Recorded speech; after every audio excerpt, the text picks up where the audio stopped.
bem-vindos ao Advogado do Diabo, a Justiça e os Números. Eu sou a Diana Ramos, diretora do Jornal de Negócios, e o Advogado do Diabo é o Luís Miguel Henrique. Bem-vindos a mais esta semana. E esta semana olhamos novamente para dois temas.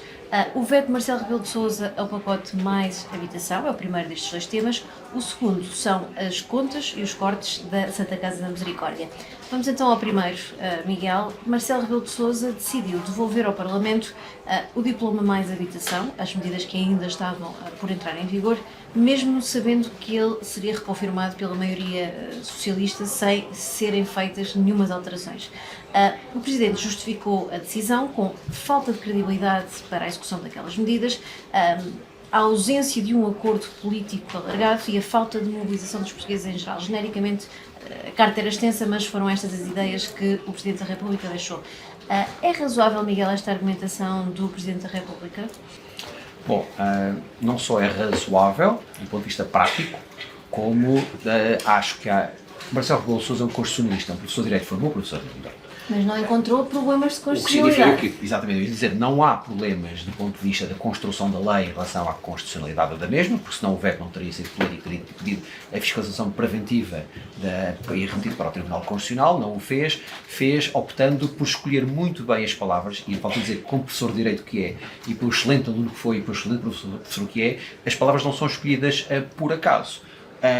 Ao a catalogar com falta de credibilidade, eu mais uma vez fui ver ao dicionário e dizer exatamente o que são os sinónimos e a definição da credibilidade, é o não acreditar que aquilo seja possível de ser concretizado e execuível. Isto é, o Presidente da República, se calhar como uma grande parte do país, percebe claramente que há aqui um conjunto de medidas que não são capazes de produzir os efeitos que se apregoa. E eu acho que é isto que a sociedade do seu geral, e particularmente aqueles que estão mais envolvidos em relação ao tema, percebem claramente que está a acontecer. Muito teatro, muito mise-en-scène, para inglês ou para estrangeiro neste caso, mas não para inglês, mas para portugueses verem, particularmente para um determinado eleitorado que se sente afligido e tocado por estas questões, e a questão da habitação, se calhar conjuntamente com a saúde, são das duas questões mais transversais que tocam diretamente o coração dos portugueses, exatamente pela sensibilidade, exatamente por ser um problema tão transversal e tão grave, merecia um conjunto de outro tipo de medidas.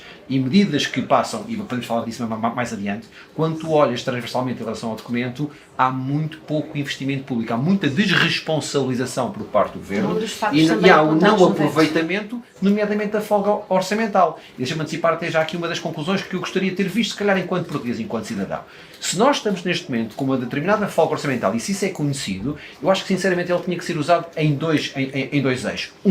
Diminuição do nosso déficit, isto é, continuar progressivamente a fazer baixar o déficit, porque isso também ajuda mais tarde a recuperar um bocadinho a nossa credibilidade nos mercados se algum dia as coisas não estiverem tão bem como estão em termos de contas. E segundo, injetar dinheiro onde realmente a sociedade neste momento precisa. E há claramente uma falta de injeção de capital público. O que é feito de forma indireta, de forma muito limitada através do PRR e de forma muito pouco credível, mais uma vez, e muito pouco ambiciosa. Basicamente o que o Governo passou foi a responsabilidade, arranjou um conjunto de inimigos, arranjou um conjunto, do ponto de vista político e do teatro, percebe-se claramente que isso está a ser feito, mas as medidas práticas, se alguma delas vai resolver claramente o problema da habitação em Portugal no curto e no médio prazo, é que não é só no curto prazo, é no curto e no médio prazo, as dúvidas são tremendas, para não dizer que as certezas são exatamente as contrárias àquela que o Governo vê. Então, nesse caso, como é que olha para a posição do PS, que na verdade devolve, não altera?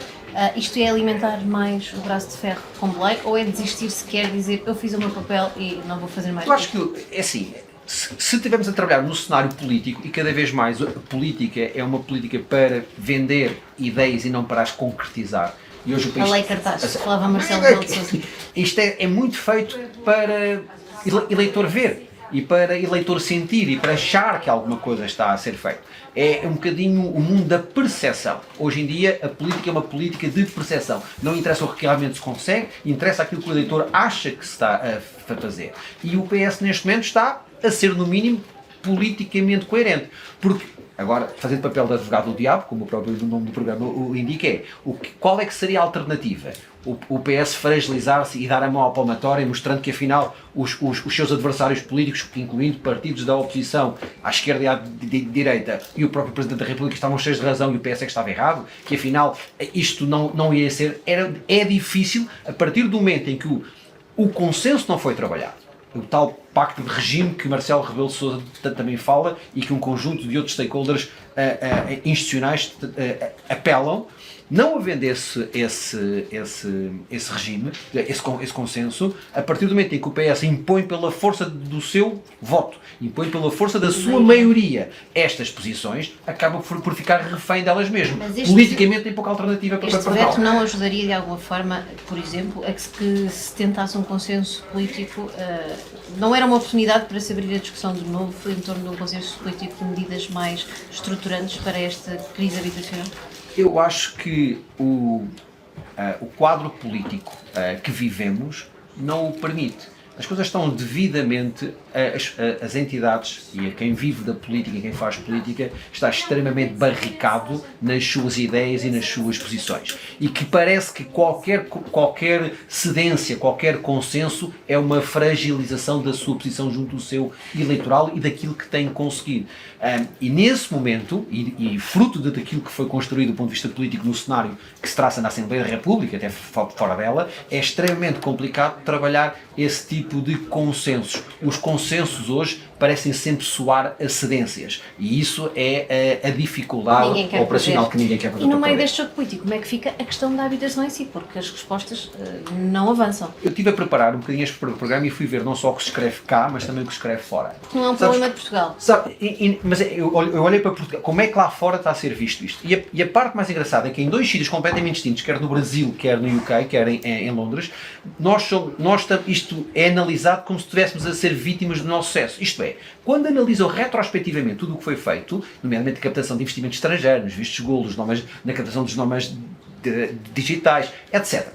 Quando se começa a perceber que isso fez um boom em relação à procura de um conjunto de mercado que foi bem feito, portanto não se pode dizer que isso foi um mau trabalho, não se pode dizer que isso está errado, está certo, o problema é que isso criou um constrangimento.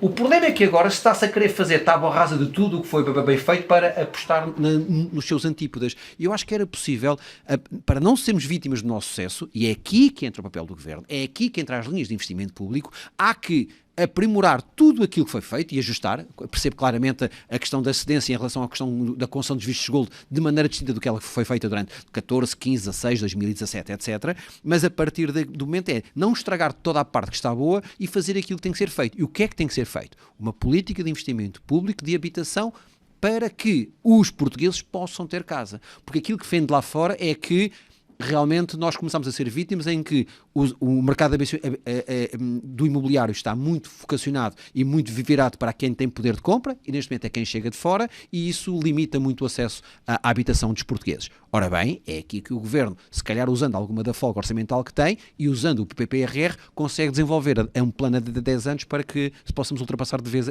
este constrangimento que é enorme e que os jovens, e não só os não menos jovens, porque hoje parece ter 35, 40 anos de idade, parece que é jovem, eu lembro, já o estive e não era assim já tão jovem, mas é necessário arranjar soluções para este constrangimento. Com a promulgação deste diploma, que acontecerá por força do envio de novo pelo Parlamento, há o risco de se abrir aqui aquela litigiosidade que se tinha falado com o setor imobiliário, porque muitos já disseram, ok, se isto avança de qualquer forma sem alterações após o veto, vamos fazer o que tínhamos prometido, que é ir para a Justiça com algumas destas medidas. Não podendo assumir o papel de conselheiro jurídico de quem não me pediu, eu não tenho dúvidas que se tivesse clientes numa situação dessas, isso era óbvio. Portanto, se me perguntas se antecipando um cenário de alguma litigância relacionada com um conjunto de variantes deste diploma, eu não tenho dúvida nenhuma que isso vai prosseguir para essa via. Vamos então a este nosso segundo tema do videocast, a questão da Santa Casa da Misericórdia, agora presidida por Ana Jorge, e as suas contas, que aparentemente estão a obrigar a uma forte reestruturação e a alguns cortes também. Miguel, que Santa Casa é esta que Ana Jorge encontrou quando entrou na presidência? Uma Santa Casa, Conhece aquela expressão popular que quando nos vem pedir sempre alguma coisa nós sentimos que não temos que dar e as pessoas habituaram-se a dizer isto não é Isto Santa não é a Casa. Santa Casa. Esta é a imagem que Portugal e os portugueses têm da Santa Casa, em que tudo tem responsabilidade para abrigar, tudo tem que dar sem nenhum contravalor. Naquilo que diz respeito à organização, percebe-se claramente que ela, vamos usar uma expressão mais económica de gestão, que engordou excessivamente. E engordou a vários níveis. Engordou no conjunto de responsabilidades que não deveria, se calhar, ter a capacidade para assumir. Engordou ao nível dos quadros, ao nível dos recursos, ao nível das responsabilidades globais que tem. E, simultaneamente, não engordou a receita. Portanto, e a partir deste momento começou-se a criar um problema que, ano após ano, não foi resolvido. Conheço pessoalmente a Ana Jorge e por isso sei da capacidade e da assertividade que tem. Isto é, ao chegar, perceber claramente que para as omeletes que lhe pediram para fazer, os ovos não eram suficientes. E eu não sei exatamente o que se passou nos últimos dias, mas claramente houve aqui uma determinada pressão. Como é que as contas da Santa Casa vão continuar a ficar em relação a contínuo, isto é, ter dado o dito pelo não dito. Queria perceber nos próximos dias como é que as coisas vão evoluir, quer do ponto de vista político, quer do ponto de vista económico e financeiro. Que agora já é claro que não haverá cortes em algumas modalidades. Isto é, houve muita pressão. Agora, como é que, primeiro do que tudo, do ponto de vista político, porque é que foi feita a cambalhota? Isto é, mas antes de lá chegarmos, passa a ideia de ter havido nos últimos anos alguma má gestão do património, das receitas, daquilo que eram os ativos da Santa Casa? Acho que há duas coisas, pelo menos não foi prudente. Porque percebe-se claramente que houve uma perda de receita. Se essa perda de receita for de um conjunto de outros, nomeadamente, porque uma das grandes receitas que a Santa Casa tem é os jogos, e em relação aos jogos, as pessoas deixaram, por um lado, de usar só os jogos da Sem Casa. Hoje em dia, a maior concorrência. As principais marcas que estão presentes no sponsorship desportivo são marcas de jogo online, ok? Sem passar apostas aqui... online. Apostas online. E isso significa que foi roubar uma cota de mercado àquilo que eram os casinos e àquilo que era, nomeadamente do ponto de vista físico, e àquilo que eram os jogos, o exclusivo, o monopólio que a Santa Casa tem. A partir desse momento, eu acho que a Santa Casa não se preparou para a concorrência do mercado do lado da receita. E não foi suficientemente prudente para, do lado da despesa, ir equilibrando. E não teve a força política para dizer que não a um conjunto de situações. Além de que, do ponto de vista do financiamento desportivo, obviamente que ao longo dos anos algumas federações, não todas, eu conheço bastante bem o setor, algumas acabaram por se acomodar a uma fórmula relativamente simples, que é: se não recebo do Orçamento Geral do Estado, via do IPPDJ, recebo da Santa Casa em relação ao que tem. E não fizeram também o trabalho de casa de procura de financiamento privado para colmatar aquilo que criou-se uma certa dependência. Entretanto, falava dessa pressão política. A verdade é que o Governo, depois de muito criticar a decisão da Santa Casa e de Ana Jorge, acabou por anunciar ontem que não haverá qualquer tipo de corte nas modalidades desportivas. Em 2 anos, não é? Pelo menos. Em 2 anos. Ou pelo menos num ano, creio. É razoável esta pressão 23, do 24 Governo? Foi bem me apercebi, agora o resto... E este ano e no próximo Exatamente. ano. É razoável esta pressão do Governo sobre a Santa Casa? Se é razoável, politicamente, é assim, não há alternativa. O que deveria ter sido feito, e quando digo não há alternativa do ponto de vista político, agora, eu, enquanto provedor, teria muita dificuldade em continuar. Okay? Eu teria muita dificuldade em continuar. Ou pelo menos a continuar tem que ser dada uma explicação muito óbvia de como é que isto está então a ser preparado e a ser feito. Onde é que foram encontrar o dinheiro? Portanto, o dinheiro que não existia e agora passou a existir, de onde é que vem?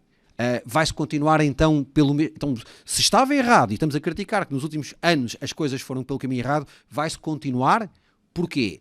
Eu percebo que possa ser a prevenção de um mal maior. Eu acho que a única explicação plausível do ponto de vista político, não estou a falar de gestão, de política, é isto será para prever um mal maior. E então tu, quando tens de escolher entre um mal maior e um mal menor, escolhes o mal menor.